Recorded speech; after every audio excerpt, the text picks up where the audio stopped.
we were unfamiliar with in the last patch. I don't think he really fully moved into that absolute top tier, but still seems to be someone who can put a lot of pressure onto the Four Zoomers lineup and just provide lockdown in a lineup that's starting to build that up. Really, no matter what patch you're playing in, if you have the control, you're almost always going to be in a favorable spot. Yeah, and now what do they do? And whenever you pick up the Grimstroke, of course, you say, we're going to send someone in. Who are we going to send in? It's going to be the question of the game. I'm really kind of waiting to see who that target is. Of course, you'd love for it to be your carry. You'd love it to be the PA, the Slark, the Ricky even. I mean, Ricky versus Mars is classic. Did Ricky get changed enough to be suddenly a good hero? We'll have to see. But already we see a way kind of slower emphasis on what we actually kind of solidify with the drafts here. Nobody's just slamming it. Nobody's just kind of putting it down in your face. And look, we're right back there. We got Mars Rubik. Mars Rubik and Change's Void Spirit. We are right at home in Dota. Nothing has changed all too much. Honestly, the coolest thing right now in the draft is that Clockwork has a level 20 talent that lets the target be leashed in cogs. So can you force staff out of that leash? I don't know, but we'll have to see. And instead, okay, sure, pick up the timber saw. Where everything is still normal. Something weird hasn't happened yet, but again, items are really the big changer, I think, in this patch. Items and neutrals, but again, we'll have to see what if we do see kind of that mic drop hero pickup soon. Yeah, that's what I'm sort of looking forward to. We've had some heroes picked up that you maybe raise your eyebrow, say, oh, you know, cool.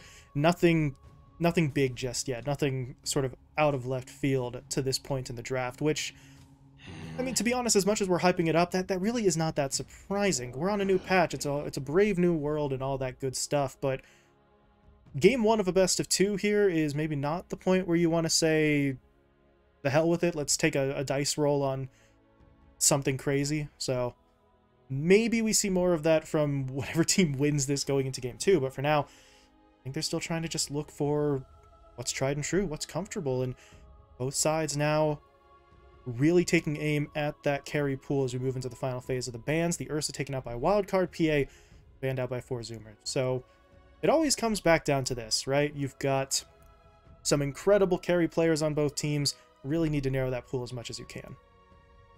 Yeah, and of course, Costa Bioy wants to be aggressive, wants to be active. I mean, way back when, we saw him picking Sven pretty much every single opportunity he got to play just because it was probably really fun for him, but you just are able to show up at 15 minutes into the game. You're able to show up at that mid-tower fight, and it just feels like that's the playstyle that they've really fostered as they've grown as a team.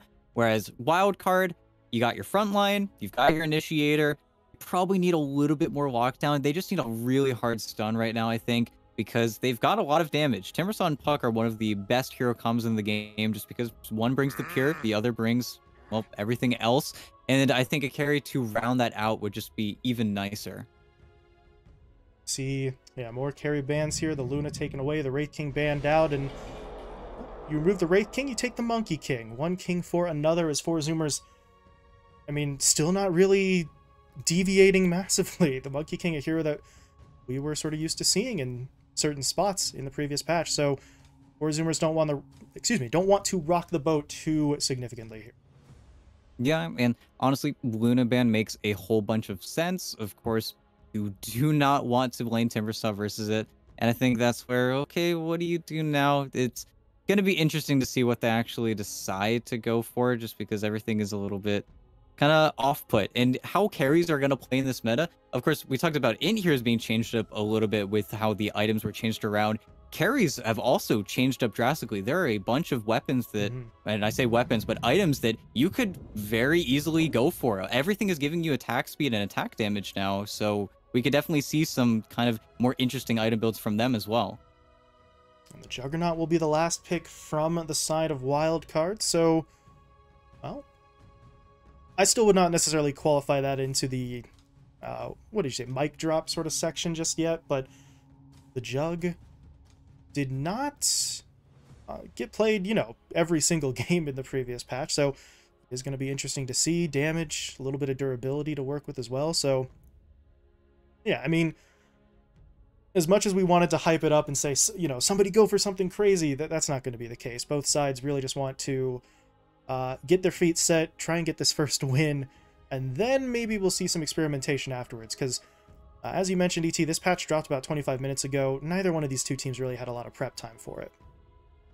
Nope, definitely not. I mean, Juggernaut, of course, speaking of Juggernaut, you know, you play pretty well versus the Mars, but at the same time, we haven't seen Jug in a long time. A very, very long time. I want to say 4 Zoomers were one of the few teams picking it up, maybe like whenever they still had Sammy Boy on their team, just because you would pick it up with Leshrac, and then you're running out the mid tower 10 minutes into the game, and he will be able to show up, but at the same time, I'm a little bit concerned. I do want to see something funny happen, though. I'd love to see a Juggernaut just immediately rush like Orchid or something, just to see if that's actually something viable.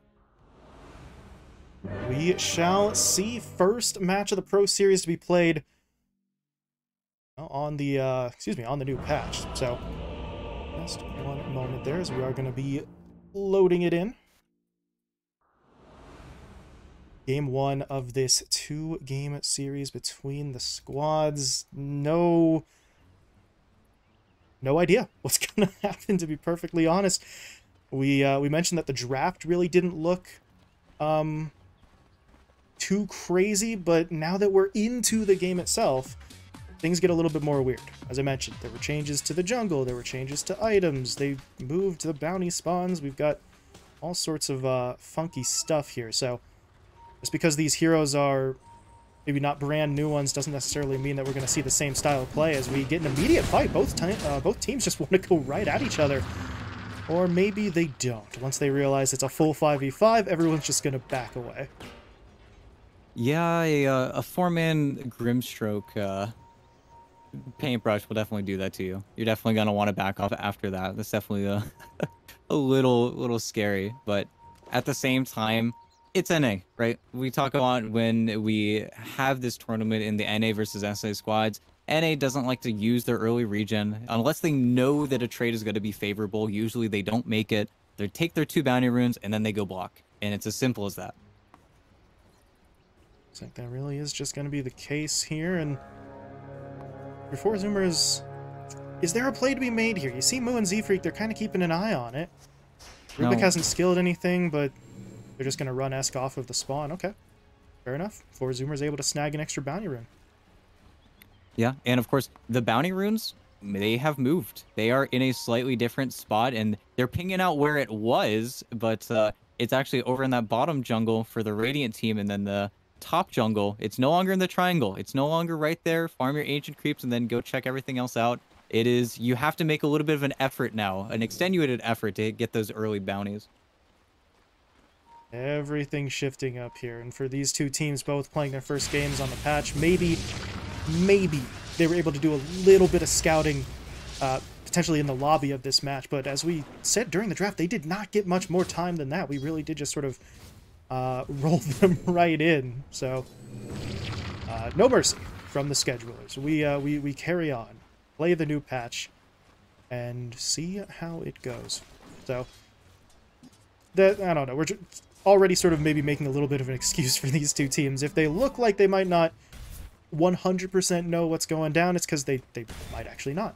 So give them some time to adjust. But these are both two of the highest sort of skilled teams that we have in the North American region.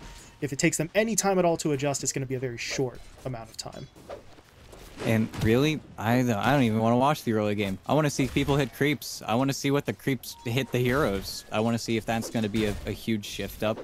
And really, seeing a hero like Clockwork revived as well, of course, picked into the first phase Enchantress, seeing if Alexo can actually get much done. He's done a really good job of blocking up Husky's camps. Of course, can't give him anything, because as soon as you get a creep, then suddenly you're playing a 2v1, and those trades get so much more difficult for you.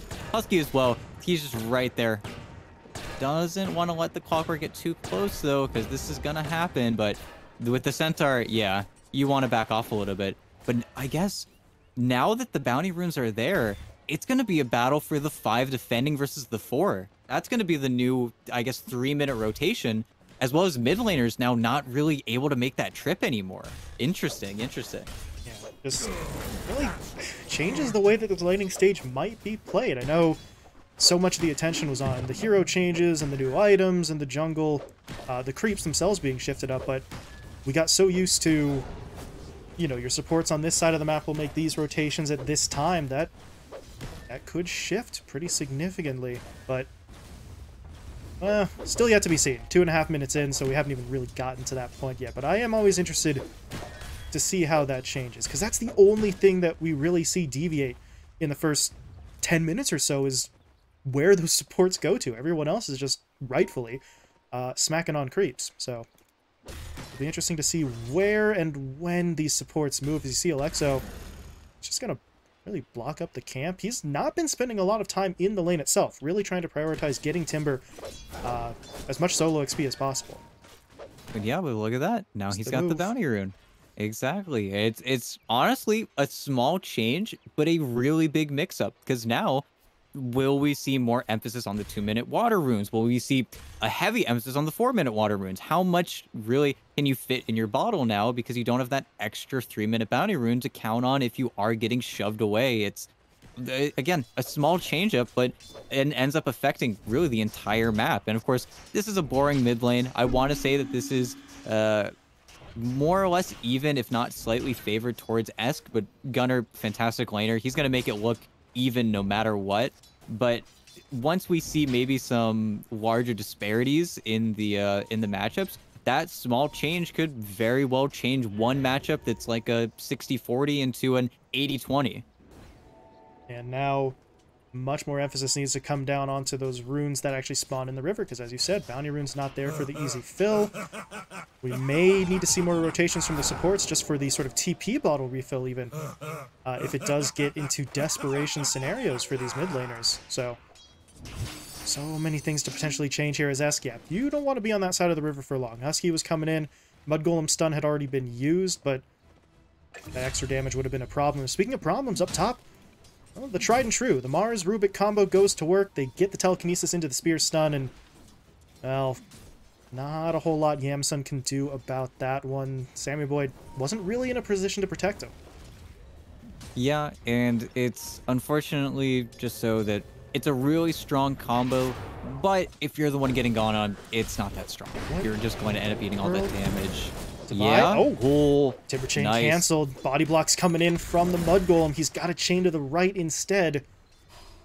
He does manage to get himself away, but that's a scenario you don't normally expect the Timbersaw to be in. Well, first of all, you don't expect anybody to be basically moving the lane into the river, but there was just so much damage onto him. He is fortunate he had the reactive armor stacks up early on there, though, because otherwise I think there might have been enough damage to take him down. But now your Timbersaw can kind of do Timbersaw things. He may not have much more damage without the Whirling Death, but Osubile may sort of struggle to bring him down alone, although he is trying his best. But while he chases after his opponent, you see Gunnar in the middle lane able to get the kill onto Esk. Both of the supports rotate in, and 4 Zoomers get their second kill on the board. Yeah, and I didn't get to see it, but Husky, I feel like he did the thing where it's just very clean, the lift into the Mud Golem death, into the first stun, into the second stun, into the third stun, and then you just, not many heroes can survive that. And they're starting to pull ahead net worth-wise a little bit, even 6 minutes into the game, which is kind of ridiculous. Of course, the Monkey versus Timbersaw, you know, you expect that lane to win, and it looks like Z-Freak will finally be the first trade in Wildcard's favor, but at the same time, we'll have to see. Look at how many creeps Devi has, but that's gross. Boundless Strike stun, 2 hurls from the Shard Golems, you get the stun from the Centaur in as well, you just don't get to play. Really, Husky. Not able to get there first. Alexo just kind of swoops in and steals a bounty rune, so you got that going for you. That's nice, but 4 Zoomers get another kill, and it's on to the Timbersaw, someone who, 9 times out of 10, you sort of look to be your rock in the offlane who you don't have to worry about getting taken down that early. No, definitely not. And he also just lost a few creeps there because of it. He had that huge string of creeps for such a long time that maybe he just gets to farm and then immediately gets to 6, and he's going to get some of the scraps of it before, but it's a death like that that really hurts Devi and puts even more space between him and Costabile. And at the same time, Costabile could just be left alone. Husky gets to do whatever he wants on the map. He could be farming, he could be rotating, and they're trying to sync up with the Mars top, and getting gone on, but the arena's there. Okay. They have to be so careful. Pushed Sammy away. He's just trying to buy time, really, waiting this out. Now the arena comes in. Both Alexo and Sammy stuck inside of it. They'll take down the first support. Should be able to clean up the second, no problem. And Yamsun said, hell no, I'm not getting involved in that. He just spins and TPs away, and I don't know how much his presence really would have done. Did not have the mana for both the spin and the Omni. So probably in his best interest to just not be there, but now he has to clear out of the top lane with 4 Zoomers having potentially 2 or 3 heroes in the area to pressure him.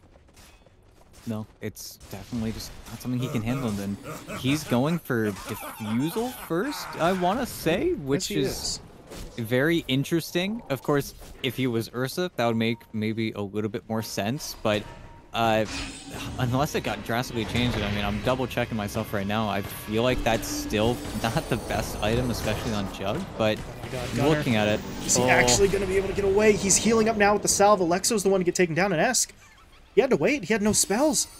So low on HP there on Gunner, but without any spells to jump forward, he couldn't take advantage of it. And if you're Wildcard, that one, it just stings. That Stream Coil used, that was a 2v1 fight that turns into a 3v2. And well, you already mentioned, ET, 4 Zoomers starting to sort of pull away a little bit here. 2k net worth up in the first 8 or 9 minutes. And well, if Wildcard keeps giving up plays like that, that lead is going to increase, as we do see a tier 1 tower taken in the bottom lane, but 4 Zoomers are going to make it a trade up top.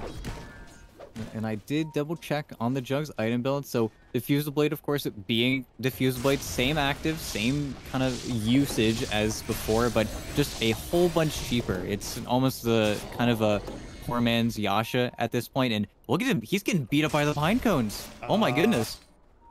He's got to be careful. Sorry, my brain couldn't register he's being beat up by the pine cones. I needed a minute, but... Oh my goodness. Wow, he very nearly died to that. And speaking of dying, Alexo actually will die up in the top lane. That Monkey King going to work. 3 kills now for Costable, and... well, 4 Zoomers just keep pushing it forward. But yeah, pine cones, a thing. That my brain can't handle that. Also, yeah, that's what? 600 gold cheaper on the Diffusal Blade, and it still does relatively the same thing. So that's a nice play for Yamsun if he can get it relatively quickly, but once he has the Diffusal, is that enough considering the fact that they're kind of in a hole already? Yeah, and that's where how they defend this mid tower is going to be a huge question they need to ask. Sammy might be at cost here. Husky's bringing in the Wisp, but not in time. Oh, that's a new spell. Take down okay. Moo.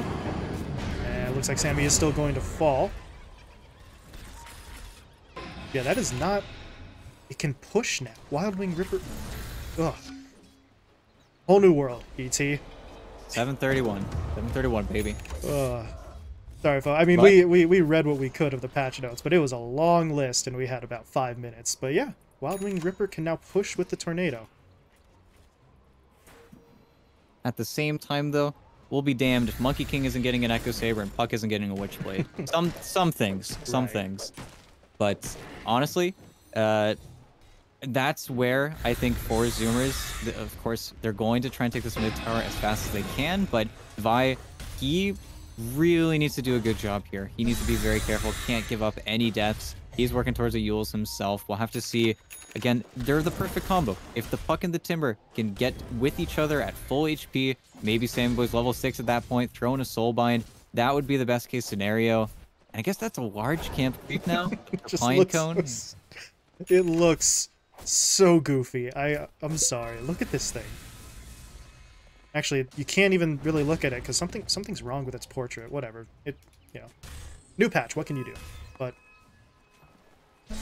Husky certainly having a fun time here. Not only does he get to play Enchantress, but he gets to play Enchantress when there's new creeps and updated creeps and all sorts of new and exciting ways to be an absolute just nuisance to your opponents. And so far, I mean, it's worked to perfection. He's got 5 assists on the Enchantress. They're up 8-2. Moo's going to get jumped in on those, so they need some help. They're TPing to the creep, looking to get Gunner involved. Moo's already dead, though. So too is Husky, but Costable coming in. They're going to drop down that Wukong's command, and they're looking to turn this fight. Esk is dangerously low. They will be able to take him down. Don't know if they can chase after any more, though. Alexo and Sammy are trying to get away, but Costable's not going to let him go.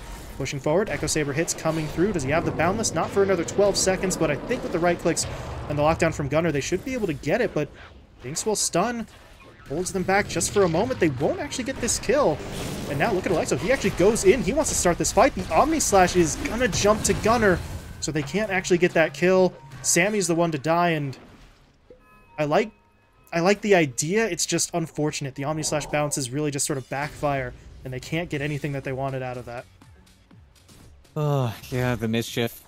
It's just so obnoxious in this matchup that just ends it right there. That just stops it. If maybe if he led with the spin or had his defusal completed already, we would have seen maybe something more of a rebuttal. But at the same time, still got some good kills at the beginning of it. It's unfortunate you had to lose the puck, but you still got some nice kills on the four zoomer side, so you were able to at least keep your Timbersaw chugging forward, because he is the one who is going to continue to propel his teammates forward. And again, he is kind of everything for him right now. If the puck isn't finding kills with his coil early on, then you need the Timbersaw to supply the damage that unfortunately no one else on your team can. With Grimstroke and Clockwork, they're very low damage. Everyone is low damage on Wildcard except for the Timber. It just puts even more pressure on Devi, but he's rocking it so far, but it's one slip up and then suddenly Wildcard could really be on the back foot.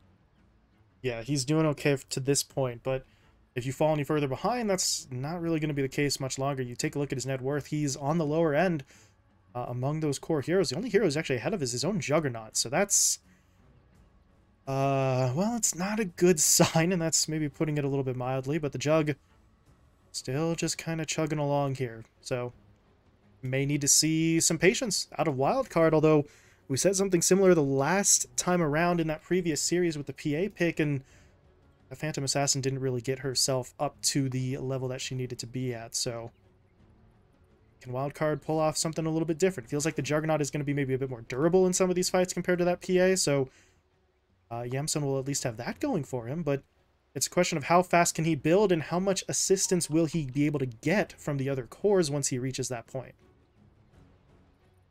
And really, right now, I'm looking at what he's trying to actually build, because I'm looking for what this builds from, and he could, yeah, he's just getting an Orchid. There you go. Yep. Literally, I'm like scrambling my brain. It's like, it kind of looks like a Battle Fury. It might be a Battle Fury. Nope, it's an Orchid. That's what an Orchid looks like now. Okay. Don't even know what your Enchantress creeps do. I mean, nobody knows at this point. But yeah, as we were sort of talking about in between the games, the idea of the items sensibly combining into what they build into doesn't make sense. A sword, brass knuckles, and a shiny rock turns into an Orchid. I don't think that's how you make staves, but I'm not a wizard, ET. I don't actually know. I've never built a staff before.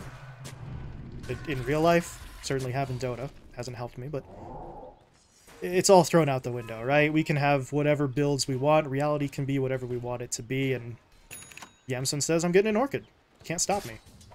Yeah, and honestly, that's the crazy thing about this patch, is just all of the previous items no longer giving, again, stats, damage, attack speed. It's going to shift up, honestly, everything. The actives are still just as good and the same, and if not cheaper. I mean, Orchid got cheaper again. It's 3,100 gold. I think we might see a very scary, silence-heavy patch, and I don't know if I'm down for that, to be honest. A lot of Yule Scepters in the future, perhaps. It's be an effort to maybe push the pace of play forward a little bit more, although speaking of pushing the pace here, what is that move? Just kind of didn't see anybody. I think he was looking to the middle lane. He walks past a couple, and Devi's not really able to punish him for that, but at least they get out. But now Moo makes his move. There's going to be the arena thrown down into the spear stun. Alexo gets taken out. And do Wildcard really want this? They see Husky. That would be a great secondary. Oh, they cut the tree. Stable stunned up, taken down. All of a sudden, this is going from a potential rebuttal to just a big win for them. And, well, if you're Kasable, I get it. That tree is a perfect spot to put down your Wukong's command, but that is a Timbersaw. He literally does nothing but cut down trees, and he was standing right next to the hero that was getting jumped in on in the first place. Yeah, and really, they just didn't toe the line hard enough on Forest Zoomers. Of course, they didn't know how hard Wildcard were already there, as, ooh, nice little pick onto Yamsun in the bottom lane. But, okay, okay, kind of call it back, honestly, with that one. Now you've traded safe laners almost, even though they were in two completely different engagements. But Zoomers definitely blow the horn a little bit too soon. As soon as they kite away from the tier 1, things are a little bit hairy. But a person who hasn't skipped a beat, Hunter is so farmed right now. And look at that. He's buying an Orchid. Huh. I mean, you can't not at this point, right? I mean, the price reduction, the fact that the pieces are not that bad, right? A Claymore's, I think, the most expensive part of that. So Orchids are so much more doable, so much less of a potential investment in terms of how much time it takes to build it up. And Orchid was already a hero that the Void Spirit sort of loved to pick up. Now it's even potentially better for Gunnar. And Gunnar, if he can get that silence, if he can continue to be aggressive, 3-0-4 stat line wise, can keep pushing that one forward. But on the other side of things, Esk is starting to build up a little bit. Witchblade already completed. He's got the Blink Dagger. Should be coming out to him in the next minute or two once his Courier can pick that up. So maybe that's the response here from the Wildcard side. Get that puck involved. Start making some aggressive moves, as this aggressive move kind of falling apart. They're going on onto Yamsun initially, and they don't really chase any further. Z-Freak tries to bait them with the orb. It's not going to work, because he is going to get stunned up and taken down. So it was a nice play. The only problem is the Jug's just too damn fast. Able to catch up, slows him down then with the Diffusal, and Z-Freak gets taken out. So, and you gotta kill the rat every once in a while. Z-Freak's been getting some pretty nice spells, just 2 nukes. And, oh, Alexo. Oh, there you go. And he's building towards the upgraded boots that build from both drums and tranquils combined. Get the boots of the bearing, and then I guess you have drums plus tranquils, which is also what, funnily enough, Husky is building towards. He actually has, I think, the drums of endurance rush, and yep, he's looking for the boots of the bearing too. So everybody's experimenting here now. Oh, Arena. Okay, Arena onto Sammy. Gonna look to take him down quickly, as they do get that kill before Yemsun and Devi can arrive.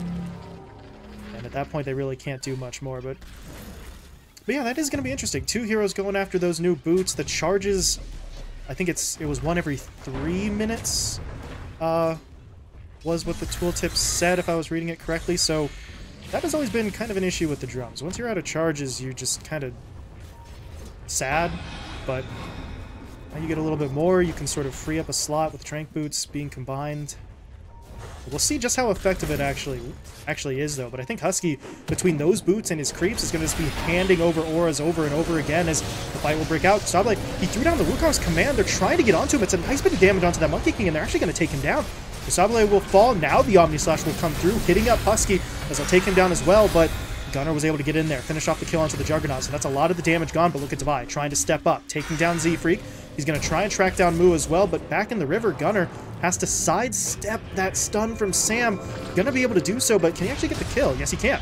Takes down Esk. Moo rejoining the fight, but not going to be able to do much more. All of those abilities were on cooldown, so Gunnar really was on his own there. And they will take him down. Wildcard slowly but surely getting the edge on their opponents in this fight. Do they actually want to chase all the way on to Moo? No. They needed that Timber Chain to be a much longer one, so they will give up the fight eventually, and I do believe that they won it in terms of the total kill count. Yeah, yes, it was. 4 for 3 overall for them. They take home nearly 3 times the gold as 4 Zoomers, so chaotic fight, but one that Wildcard will definitely walk away the victors from. Yeah, and now that I'm kind of looking over at Timbersaw actually got changed in a semi-meaningful way. His Q finally does a little bit more damage now. It's just been base increased at pretty much every single level, albeit did reduce the attribute shift, but aside from really using Whirling Death on strength heroes, it just does damage every other time. And another fight, oh, not gonna brew, as Husky actually just gets the tower. Oh, they got Moo. And on some Moo. Can they get the kill? Oh my god, yes they can. Meanwhile, they do get the leash down, tethering 2 of those heroes together with the Soulbind. Look at that damage coming through, hitting up with that stun onto 3. They need to actually finish somebody off, though, and Yamsun really can't pick a target right now. These 4 Zoomers are trying to back away, but now they have their target. They're in onto the Monkey King. They hit him up with the Diffusal. Inhibit doing its work. Sableye cannot run. They take him down, and now the Jug, he's starting to feel a little bit confident. Just spins his way forward. Not going to be able to get any other kills, but 4 Zoomers really kind of seem to be on the back foot in a lot of these fights. As Z-Freak spotted out in the tree line. Esk will bring him down, and team momentum starting to shift. It was 4 Zoomers in control early, but Wildcard are now finding their footing in these fights. Yeah, and I was really confused for a second there when you clicked on the Monkey King and I saw a 2 over it, but Deso, now in the same vein as Slark, gains permanent damage every time a unit dies next to it, up to 25. So 2 damage per hero kill and 1 damage per assist, so it does have to be heroes. Okay, sure. But sure. Yeah, up to plus 25. TA buff? Cool. Question mark? Yeah, it's something else. There really is, at least feels like across the board, an incentive towards killing heroes as opposed to creeps, which is honestly interesting because, of course, pros do both. Pros kill everything, but we'll have to see honestly what the shift would be down the grapevine, but still, it's very interesting. Yo, we're Smite now. Every item build stacks. Jeez, I bet half the people watching this don't even know what the hell Smite is. Probably for the best, if you think of it, but stacks on stacks everywhere. But right now, for Zoomers, they're not being that aggressive. I mean, they are in terms of their positioning, moving into the north side jungle, trying to take away as much farm as possible, but after stumbling a little bit, let's say, over the past couple of engagements, they are taking maybe a bit of a step back. Don't want to push too hard. We have seen that multiple times, and multiple times from 4 Zoomers, in fact, specifically, where they really just try and force the issue and kind of compound a problem by trying to just get a quick and easy solution. So, well, I think the patience is probably for the better for them. They can still take these fights, but if they're rushing headlong into every single engagement that they can find, the Wildcard has sort of had their number a couple of times now. No, definitely, and looking now, I think it's kind of a long time coming seeing this mid-tier 1 go down. Meanwhile, 4 Zoomers are definitely looking across the map. I think Costabile is still working on his BKB. Really needs it, just so he's not getting shredded in these fights. The puck is starting to do his own damage. Well, there's the Orchid, but there's the rules. Fight not quite over yet, though, and Esk might still actually be in trouble. He is very low on HP, but over on the other side, see the Juggernaut trying to Omni his way out of that. He is going to be able to get out for now, but it may cost him his teammate as Dubai. He's going to get jumped in on. We'll be able to finish him off, so it's a 1-for-1 on the offlaners, but now, yeah, Z-Freak was sort of forced to distract the rest of Wildcard's lineup. They'll take him down. He's going to turn it into a 2-for-1. That favors Wildcard pretty heavily, but that's a problem. Lexo, or excuse me, not Lexo, that's Sammy, getting caught out right underneath his own outpost. They were just sitting there waiting to see if anyone stuck around, and, well, that's going to even things up pretty much with that second kill. Yeah, really good vision placed during the fight. That's why they get that re-kill. And Boots of Bearing, done. We'll have to see if that actually has some meaningful effect here. Of course, I think it is literally a Boots of Speed charge, or a Drums of Endurance charge, except with more attack speed that it gives. But that's honestly really strong. 50 attack speed is nothing to scoff at, especially when you have a Jug on your team. That's kind of ridiculous. We'll have to see how it works in tow, especially against the Boots of Bearing on Husky, because of course everybody's got to buy the new item. Everybody's got to see what it actually does. Unfortunately, though, for Costabile, aside from that Deso, he's just getting the boring BKB. He's trying to win. Yeah, I mean, you know, can't be too flashy. BKBs win fights, so tried and true practice here. It'll be what comes after the BKB. I think that we're gonna really want to keep an eye on, because I mean, you've got your magic immunity, you've got a little bit of damage. Does he go all in on further damage? Does he look for maybe more control inside of the Wukong's command? Either one really feels like it would help 4 Zoomers out here, because, well, Costabile has been pretty solid with the Wukong's command. Mu on the arenas, I don't think he's really hit onto more than 1 or 2 heroes, and a lot of the times those heroes he's hitting are the supports, so it hasn't been the sort of massive arena initiation that they might want. His Gunner's going to get hit up. They hit him with the hook shot, trapping him up inside of those, or not the trap, but the pushback with the Cog, excuse me. His Gunner does get taken down. Now they turn their attention on to Mu, but Costabile comes in with the Wukong's command, but he's just not doing enough to get any kills. The Omni Slash comes in from Yamsun. He is going to be able to get away. And if you're 4 Zoomers, this is just an absolute disaster. They managed to get the Monkey King out of there, but they're going to sacrifice half the lineup as Husky. Boots of Bearing do not do you much good there. He'll be taken down. Devilama gets the double kill, and Wildcard do that. They didn't lose a hero, did they? No, they didn't. No, it's just, it was way too clean with their engagement. They were actually able to kite out of the fight.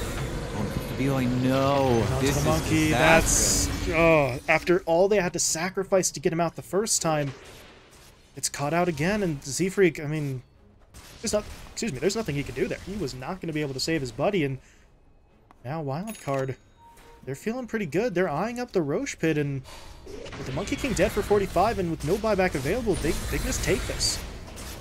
No, it's not the fastest Roche ever by any means, and they are going to scan it out, but I don't think there's any want for them to come back to this area. And really, somebody's got to take out these healing wards. So much is getting done. Everybody is just getting buffed up for such a long time.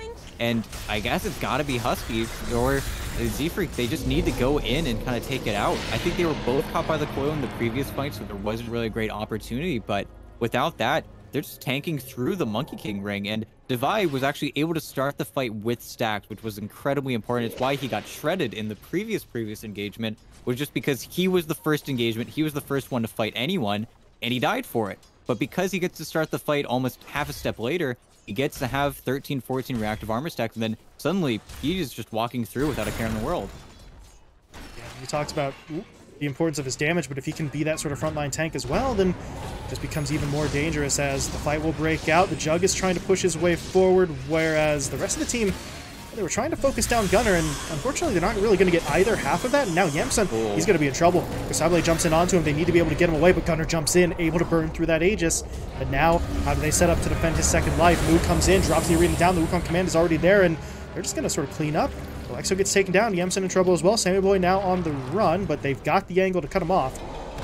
And I do not think the Grimstroke's getting out of this one. Going to get slowed up and taken down as it's a triple kill for the Monkey King. That's what they've been waiting on this whole time. Mentioned Mu's arenas had been maybe not always the best, but if you can use that arena to set up for the Wukong's command, force them to stay in it without being able to counterattack, that is the perfect fight for them. And afterwards as well, Gunnar and Z-Freak snipe out the puck. So add another kill to the list there. 4 taken down, no sacrifices on their own end, and well, Zoomers needed a response. That's about as good of one as you could have hoped for. Yeah, another thing I noticed, the bounty system that is in place now. I don't know if you can look up that puck kill again in the feed. It's a little bit messy, but 640 plus 263 to 1 hero. Everything has gotten complicated, but it looks like the designation for how bounties are dispersed is a lot more specific, if anything. So now you know exactly who's getting your kills and who you're sharing it with, so you can be really angry at your teammates now. But most importantly, looking over at Gunnar, he has the Ethereal Blade, the item that builds from Kaya now, the item that is meant and geared for int heroes, no longer gives 30 agi, gives 25 int instead. This is the item that we're going to see every nuker in the game build every game now. Yeah, this is honestly just a stupidly high amount of damage. You've got Orchid, you've got E-Blade, and, well, he doesn't have a guaranteed nuke, still has to kind of actually hit the shots with the Dissimulate and the Pulse, but if he does hit you and you're stuck up in that E-Blade, you're just going to get absolutely destroyed. So, well, that was sort of the play we always used to see from the sort of shotgun Morphlings. Now everybody basically has their own version of that shotgun, as they are going to try and jump in here. Kasable, that is a nice Wukong's command coming out. S taken down. They'll trade him out for Gunnar, though, but they need more. They're trying to get onto Alexo. They'll finish him off. They haven't really dealt with the Jug just yet. Can they actually do so? Yamsun, you got to get out of that. Stood inside the ring for so long, took way too much damage. Now he's not available for the second half of this fight, and Zoomers, they recognize that. They push it onto Sammy Boy, they'll take him down quickly, and now if you're Devi and Yamsun, you can take down Z-Freak, okay, but do they want to deal with the Monkey King? I don't really think they do. Devi is pushing forward like he wants the fight, though, and I don't know if Zoomers could take him down, but the Juggernaut is not quite as keen to push in for another engagement. No, and they will back off, but still, you killed Gunnar, and maybe that's where this shift towards a more aggressive meta. He's only got 2,000 HP. You're not seeing this Kai Sanj Ags build where suddenly you're like 3.5k HP and 22% status resistance. Everything is geared towards damage. Everything is going to become whether or not you're tanky enough in a lot of these engagements, and I wonder, if we're going to see those limits tested today, because it already feels like right now everything is about killing. Everything is about how much you can take and how much you can give out. Yeah, and that's a little bit of what we were talking about before with some of these item changes. It feels like they're trying to up the tempo a little bit, right? Shift it so that you start fighting a little bit earlier, because now you have items that provide you with just a little bit more in the way of immediate sort of punch. So we'll see what happens here. Kosable with the DD rune really would love the fight, but nobody's going to take the bait there. Stepping up against a double damage rune, Monkey King is not a good time, really, for anybody. So Wildcard back themselves away. Want to check in. How they doing build-wise? Yamsun's working his way towards the Scotty. So what's our puck building here? Esk looking a little defensive. Wants the disc. So that has been a bit of an issue in some of these fights. We've mentioned once or twice, he just kind of gets picked off quickly. If he doesn't have those defensive items available, he doesn't last very long. And speaking of fights, Moo getting right into the thick of it here, looking to take down Sammy as quickly as possible. They will find that kill, but Alexo actually hooks in. He goes on to Z-Freak, but he needs follow-up damage. No one's really here to help him. I don't know about this one for Wildcard. They got a buyback from Sammy, though. Now the Omni Slash is coming through. Moo's dropping, but look at the E-Blade coming in defensively. Mars not taking damage anymore, but he still actually can't back away. He was stuck in the Bulwark form there, so they do track him down. And if you're Wildcard, that was not looking good at the very start. You lose Sammy Boy early. They were struggling to find a kill. They do manage to get it. Toss him a buyback, but yeah, gold-wise, I think they're still looking okay on that. Yeah, and, oh, okay. Z-Freak, spin it off. This Ag Shard is so incredible. And honestly, now I just want to see whether or not the Clockwork level 20 will root the target in and then force them to stay in. Because, of course, a lot of people think Clockwork is useless because once you get 4 staffs, once you get a little bit of movement, then suddenly you're not that effective. So if this changes that hero up, then we could suddenly see not exactly the best hero, but definitely not the worst hero get resurrected, as Costabile is definitely playing with fire. They guess a little bit too far to the right, though, so he's going to be able to jump out. But yeah, that... Ooh, that could have been bad. That's 4 heroes in the area who, well, came close to hitting him up, but they'll be able to back away for now. Wildcard, meanwhile, just trying to take a tower or two. Not immediately looking for any engagements. They want these sort of major items built up. You got a Shiva's on the Timbersaw, just finished off that Scotty for the Juggernaut, so they are tankier, they're far more durable, they've got the ability to maybe punish some of these heroes if they get out of position now. But it's going to come down to, well, when and where Four Zoomers want to fight. They still feel like the squad that has all the momentum in terms of initiation potential with Gunnar and Moo, so they're going to presumably be the ones calling the shots here. Oh, and here we go. Vi, he doesn't have stacks. Jumping onto him, nuking him down pretty quickly. S comes in with the Dream Coil. It's a nice play, and Vi's actually still not dead yet. He's got a Timber Chain away. Gunnar's the one who dies, and Wildcard, do they want to go any further? Look at Alexo getting there on the backline. He uses the cogs to push those enemy heroes back into the engagement, but they still kind of want to wait out the Wukong's command. Kosable is continuing to stay inside of it, but once it goes down, there's going to be the Omni Slash jumping through. Still not enough to kill the monkey. They're trying desperately to get him, and they will finally break through. Kosable falls, Moo dead as well. S picks up both kills in Wildcard. And they want to hunt for the Rubik, but at this point, getting the kill on the Z-Freak, I don't know how valuable that would be compared to pushing out any sort of lanes, but the only lanes they can push out actually is top, so they're making their way up there because the creep waves were lagging behind elsewhere on the map, and if Z-Freak goes down, all the better. One extra kill, push into a tier 2. Maybe go for the high ground, because these death timers are starting to get up there a little bit. Yeah, and really, I thought that they thought that that was just going to be an immediate pick on the Devi. He gets the Yules off, he breaks up their initiation, and then Esk catches Gunnar with the coil again. And that's really all that has been killing him. Whenever Gunnar isn't the first one to show in these fights, he is able to do so much damage. He gets to play this in and out style. And he's actually going for the Bloodthorn, which is interesting because I feel like typically this is almost a dead-end item now. With how cheap Orchid is, do you want to invest another 3,500 gold into the Bloodthorn? That's a pretty difficult question to ask now because Mage Slayer, you know, it's Mage Slayer. It's It's the least bought item in all of Dota for damage-dealing cores, but at the same time, he's got a Bloodthorn. You know, Bloodthorn is still fantastic. Bloodthorn is still great.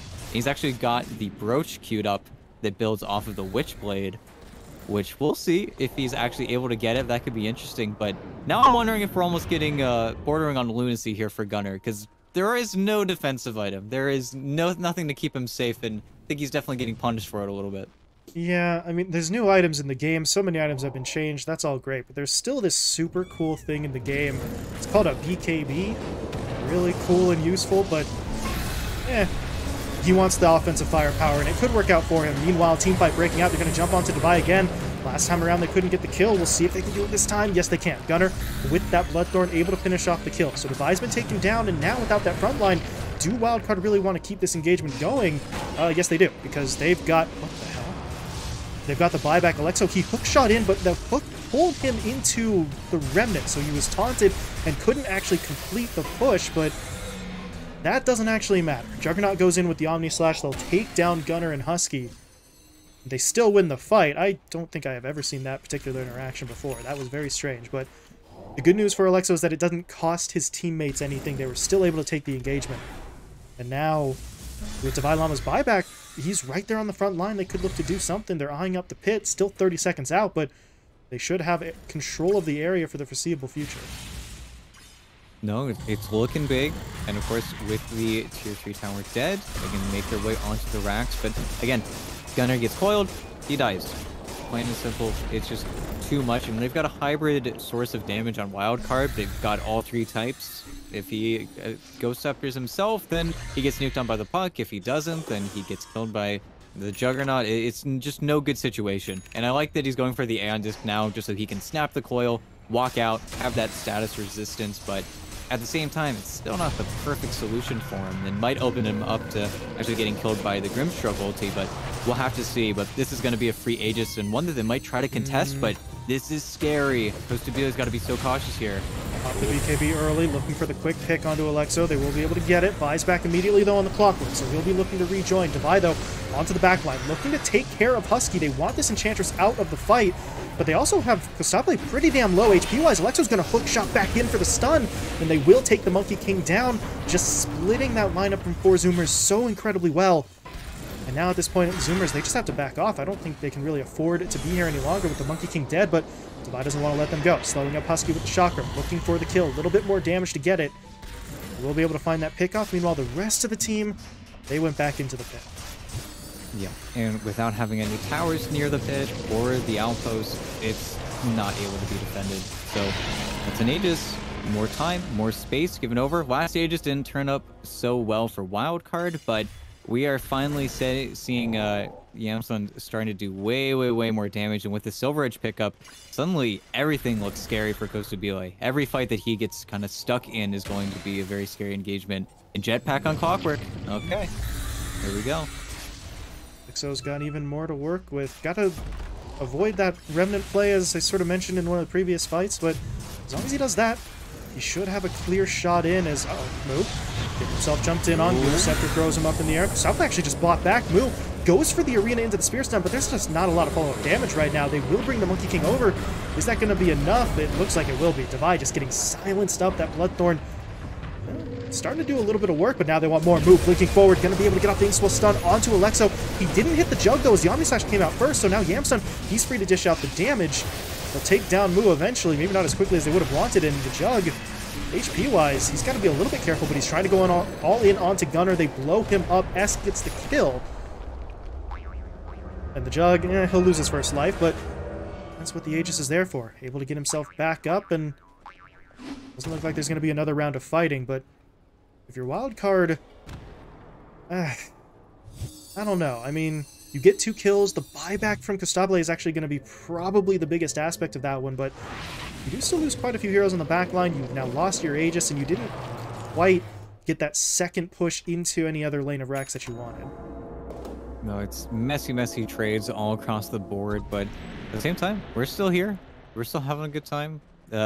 I think Husky bought this point booster thinking he was going to get the upgraded Vladimir's Offering item. Unfortunately, seeing that the Mars already had that item queued up. Now it's a casual point booster. But we got the Wraith Pact, an item that could actually do a lot in this game, just because whenever it does get placed on the ground in that radius, suddenly maybe that Omni Slash doesn't do that much damage. Maybe you're actually able to tank through. I don't know. I don't even know what it looks like. I don't think we've seen it cast yet. But we'll have to go. Do we know? Does the aura affect him in Omni Slash? I would guess that it does, but it's gotta be in the lab. But at the same time, Kostabile, it's got to be so careful now, especially with the Silver Edge being finished up by the Juggernaut. Now it's no longer a guarantee that he's going to survive, and without buyback, that's your win condition right there if you're Wildcard. They kill the Monkey King, the game might just end. Of course, Monkey King wants you to dogpile on top of him, but at the same time, it would be a costly mistake for Kostabile to go down in the next 6 minutes or so. Well, we'll see really who makes the first move here. Wildcard, they're up by 12k, but they no longer have that Aegis to work with, so maybe they feel like taking a step back, waiting a little bit, trying to get some sort of next major item up, but the problem is they're out-farming their opponents, but not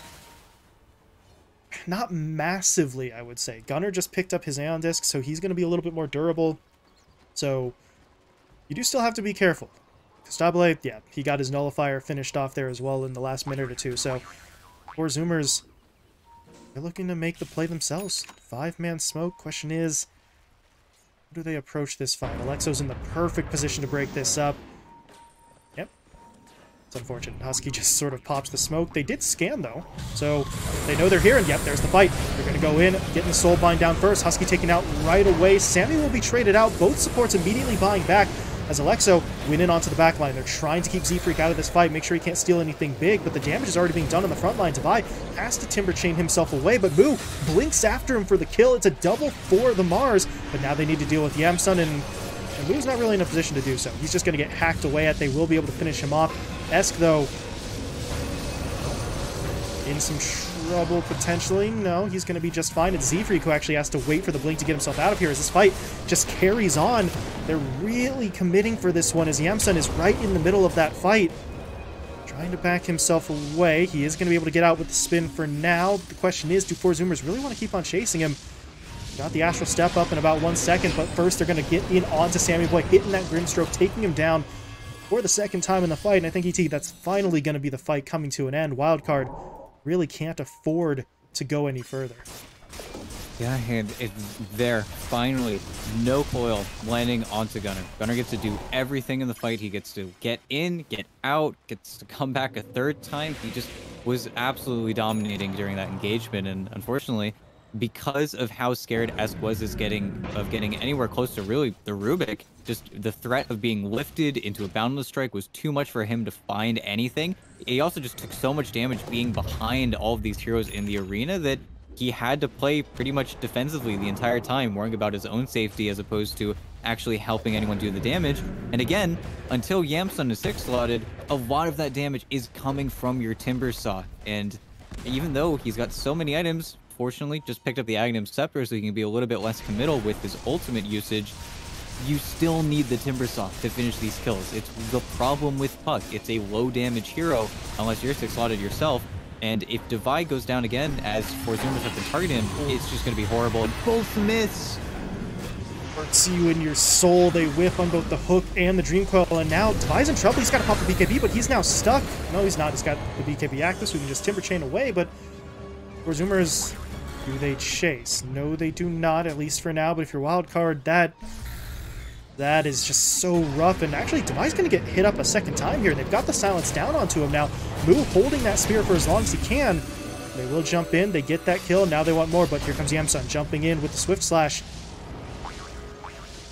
Jumping in and then immediately jumping back out as he'll spin his way out of that. So, ET, I mean, you called it. The Jug, cool. Swift Slash is there. You hold on to your ultimate. That is fantastic. But without Divine Llama alive and able to do damage himself, the Jug can't do it, and the Puck has no Dream Coil to contribute to that fight either. So they just really have to back themselves out as Alexo clipped by the Boundless. Looking himself away, he really is going to make them work for this, but think they should be able to find it. Oh, gets himself away from the spear, but it's still not going to matter. It's a good effort from Alexo, but it's not going to be enough. As Gustavo gets the kill, and Zoomers had to chase quite a while, but they get their kill. Yeah, really, the only thing I'm concerned about is we've got some really scary high-level heroes. Of course, Void Spirit just got his 25. He's got the Dissimulate stun. We've got Costabile, who is on probably one of the best heroes in the entire game. Once you get up that tree, everything just feels so strong. It's one of those heroes with really no bad talent options. Same thing with Mars. Everything is just going to get scarier and scarier for Wildcard to fight into, and I think that's where it's getting rough. And Refresher, yeah. That's a little nasty. That's not fun. I mean, Wildcard have had trouble in these engagements with the Wukong's command, trying to either survive inside of it or just avoid it outright. Now, if there's two coming into these fights, they're going to be in some trouble, and that's not even mentioning... I mean, the Refresher's going to get him his BKB back. Even something like a double Boundless Strike. If you can throw out multiple crits, then some of these heroes on Wildcard that were barely surviving that first wave of damage are instead just going to get taken down outright as Yamsun. This is not really where you want to be, and yeah, he realizes that pretty quickly. There's reinforcements there. He's got to back himself out. Gunner. Jumping in. They've taken down Sammy. That's a quick and easy kill. Wildcard. Yeah. This is just, it's so rough for them. So many instances where the moment you would think maybe they start thinking about reinitiating is the exact point where they know that they actually can't do so. No, it's really unfortunate, and actually very fortunate for Wildcard that the Roche didn't respawn just now. If he had, then that would have been just absolutely awful. They would have had to take a 4v5, and they most likely would have just given the Aegis up to Monkey King, and I honestly don't think they can survive that at this stage. They need to, honestly, just take a nice, clean fight yet again, maybe wait for another item on the Juggernaut, just hope for the best, because the advantage on 4 Zoomers is just ever growing, and I think unless Wildcard can out-execute their opponents here, we're kind of running out of time for their lineup, and I think that's a scary reality that they're going to have to deal with here, as for Zoomers, they're set up exactly where they need to be. They're going to cut the mid-wave, it's going to push back out, and then Roche is going to be on the table in 30 seconds. Able to quickly get himself through the creep wave. Meanwhile, I was looking at Z-Freak. He is level 25. He's got Ags, both the Scepter and the Shard. His net worth is not that much further ahead than Alexo, but this Rubik's just been able to pick up so much, and that could become a pretty sizable factor in these fights. Z-Freak has been, I would say, relatively consistent. I don't think he's been able to take anything along the lines of a Dream Coil or a Soulbind just yet, but he's going to have more and more utility to work with, and that's where if you're Wildcard, you got to be careful. Especially the Talent at 25 took the Telekinesis cooldown, so he's got the Shard, he's got the cooldown reduction, he's going to be throwing that Telekinesis out 2-3 times in a fight. If you're Wildcard, the positioning is going to shift massively in the matter of a couple seconds. Yeah, and that's where Alexo, did he take the Talent? Does he have the root? Yes, he does. I want to see it. I want to see it work. And oh, Costabile, he hunted. It's big. They get the leash down first. BKB now comes out. Look at Alexo just biding his time, waiting for his moment. But Gustavo, he actually activated that Refresher Orb, so he could throw out a second Wukong's. They might not even need one, though. Esk and Sammy both taken down. Devi is now in trouble. He's going to try and Timber Chain himself up to the cliff, but they're still chasing. Here comes Moo back in for the arena. That's a weird one, as Devi was able to jump away, but that means Yamsun is stuck inside of that arena. He can't get himself out, could not spin as he was locked down. And yeah, okay, Costabile, okay. Throws out a Wukong's command after Yamsun's dead.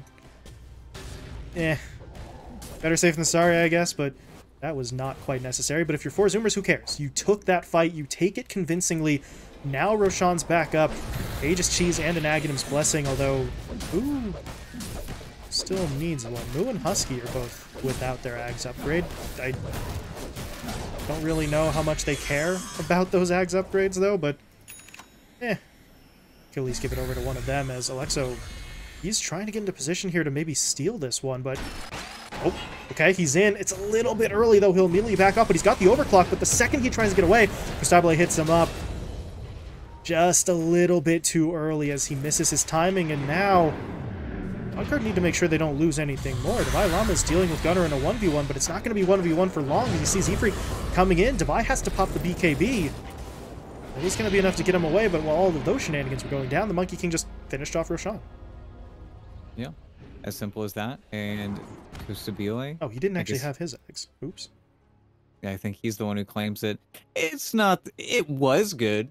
They made it pretty bad. Gotta love the devs sometimes.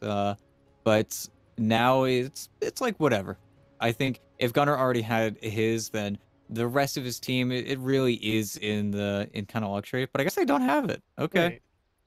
Okay. Yeah, Gunnar was trying to deal with Devi, so rather than maybe put it on the courier and just ferry it over to him, Monkey King takes it himself. Like you said, I mean, it's not bad. But it's not borderline broken like it was, back in the day. It's been better.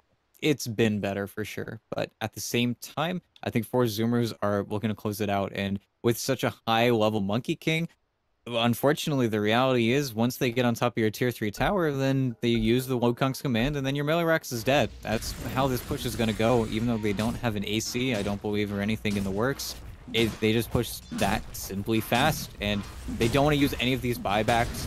As we see with a lot of teams, this is the sweet spot where the Jug can't buy back. It's not 45 seconds and it's not 5 seconds. It's in that awkward timing where this is just a free trade, and they know it's a free trade. So immediately, even Husky is up there hitting the racks because he knows there isn't going to be a jump. It's a sweet spot that when teams hit it, it feels so brutal for the team defending. Yeah, you can throw caution and strategy and positioning to the wind, just 5 heroes hitting on Arax because no one is coming to get you. So, well, first lane Arax taken, at least by the 4 Zoomers side, as, geez, it feels like a different game. I mean, technically speaking, they're down their middle lane of Rax. That was so long ago now, as we are 51 minutes into this, but 4 Zoomers, they have really shifted this one. You take a look at the graphs, okay, maybe win probability is not quite up there, but it is a massive swing from where we were standing some, 20, 25 minutes ago. Wildcard have really lost whatever grip that they had, and now you're in sort of desperation mode. You've got to be able to win this next fight, otherwise it's going to be a second or potentially even a third lane of Rax being taken away. No, this is very, very concerning. I like what Devi is queued up. I like that he's going for the Hex, and Devi. Off the BKB, they'll try to turn onto Kasabli, but there's that Wukong's command. Now they have to back away. They can no longer afford to fight inside of that ring if they really ever could. But they've just got to wait it out, and while they wait, tower's going down. Tier 3 taken. Those stone soldiers are doing some work as well, helping to clear out the creeps, and they're going to go back in. But Yamsun wants to get this to go, jumping in, but there's going to be that refresher. He's got another Wukong, so they could try to jump in. Alexo, though, he's going to hook onto the back line. They've separated it out a little bit here as Gunnar's kind of isolated, but he'll jump back to the team. They just can't find it. If they get the separation, they don't have the damage. If they do have the damage, they can't break up this opposing lineup. They really do need both, but they are going to give it another go, pushing their way forward, trying to get onto Mu. He's very low on HP. But Gustavo's in here as well with no ult, but he does have the Aegis, so even if you take him down, he's coming right back up. And, okay, they got him, but it cost them Sammy, it cost them Devi. Devi, though, immediately buying back, looking to rejoin the engagement, but they're just losing too much here. Yamsun's going to get taken down. They'll lose Devi a second time, and I don't know if they can do this anymore. They've got Yamsun and Esk back up into it with their buybacks, but it's just them against the world now. No, I think that might have been too expensive of a defense. Unfortunately, with the refresher on Mars, just the double 7.4 second stun, just spear into spear, there's nothing you can do about it. At the very least, okay. This is Megas, but yeah, they try. Dream coil. Yamsun spinning, but the cheese on Gunner's going to heal him up. They'll look to turn. They've got the lockdown, and Yamsun will die. That should be the end of it. As Esk gonna get away. Needs to jump out. He did manage to do so, but yeah, it's not going to be enough to matter. GG comes out, and Wildcard unable to hold on. They had the lead early, but 4 Zoomers just build themselves up too far. And by the time Wildcard realized they were in trouble, there wasn't really much they could do. Yeah, and that's where 4 Zoomers is the devastating team we know them to be. It's adaptability and it's recognition. As soon as they know the position they're in, they identify, hey, Devi's the problem. If we take out their engine, they're not going anywhere. And then suddenly, Devi dies 3-4 times in a row, twice after his buyback, and then all of that momentum that Wildcard was carrying is gone. It just evaporates super quickly, as well as Gunnar very noticeably not getting caught anymore. He Mhm. just stopped showing. He lets his teammates take the fight. In a lot of situations where Moo might even have to tank a death before he shows his face. But those dream coils, they kept on coming later and later in the engagements because 4Zoomers weren't presenting themselves. Not to mention that I think Costa Ville, he was the one player that really never skipped a beat. He continued to be relevant. He continued to itemize honestly perfectly. And he just found himself in all of these fantastic positions. And in a game where if he was going to be the most farmed hero, suddenly the Jug can't kill him. And those few times where he was dying after the fact, it was in that early mid game where he was getting caught really without his ultimate, without his BKB after the fact, getting killed by the Inkswell. It just stopped happening. Really, 4Zoomers were like, okay, we're done losing. Let's win this game. Yeah, they hit their power spike and they took advantage of it. Meanwhile, for Wildcard, well, you talked about it, right? The Juggernaut is going to do Juggernaut things. He's going to have a certain amount of damage, but how much could the Puck contribute? How much could the Timbersaw do on a consistent basis? And stat line wise, you look at them, it feels like the situation was reversed. Like the Jug didn't really perform and the other two did. Kill wise, that's the impression. But in terms of the way the fights were actually breaking down on that back half of the game, the Jug was still in there doing damage while his teammates were getting picked off pretty quickly. So those stats maybe a little bit deceiving in terms of just how the team fights actually played out. Yeah, and we didn't even get to see the effect of, let's say, Agshards being at 15 minutes instead of 20 minutes in this game. So in the next game, I can only imagine that we might see even more changing, more ground underneath our feet quaking as the Primal Beast patch changes this even more up in Dota. Yeah, quite a lot to look forward to. We got to see a couple of those changes in effect, but not quite all of them. So we'll see what Game 2 has in store. We'll see if these two teams maybe take a little bit more of a chance with the draft, try out some of those new heroes that have been changed up. So we shall see. In the meantime, though, we are going to be hopping into just a little bit of a break. We'll be back in 5 to 10 with Game 2 of 4Zoomers and Wildcard Gaming. So stick around. We'll be right back.